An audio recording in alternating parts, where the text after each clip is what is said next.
Et si nous faisons de l'algorithmique, comment écrire un algorithme qui calcule cette double somme? Alors, je vais identifier quelles sont les données ici. Qu'est-ce qu'il faut qu'on me donne pour que je puisse calculer cette somme? N, bien sûr, il faut que je connaisse la valeur de N. Donc, notre donnée ici, c'est quoi? C'est l'entier N. N, donc, qui est bien sûr un entier.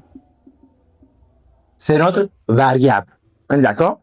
On va donc calculer maintenant notre somme.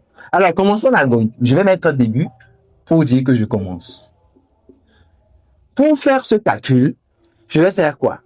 Je vais avoir besoin de deux itérateurs I et J, deux variables de boucle.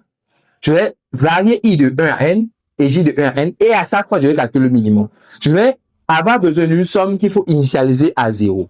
Donc, je vais faire une initialisation d'une somme S à 0.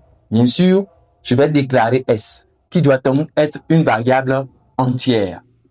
N'est-ce pas?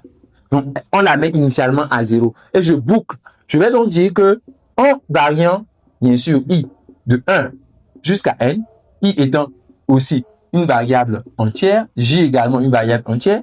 Donc, pour I allant de 1 jusqu'à N, pour J aussi allant de 1 jusqu'à N, donc vous bouclez, c'est une boucle pour qui est imbriquée dans une boucle pour. Je vais donc faire d'abord le calcul du minimum de IJ.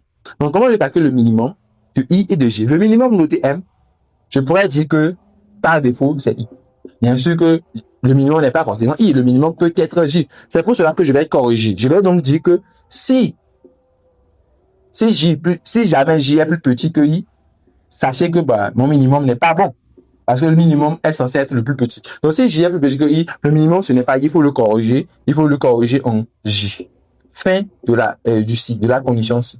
Donc là, après ici, je sais que j'ai M contient le minimum de I et de J. Alors, je vais l'ajouter donc à la somme S ici. Donc, après ça, après le calcul du minimum, bien sûr, de I et de J, je ferme cette boucle pour. Et avant de prendre l'autre valeur de I, il faut que je l'ajoute en fait à la somme S. Et je ferme finalement la boucle pour.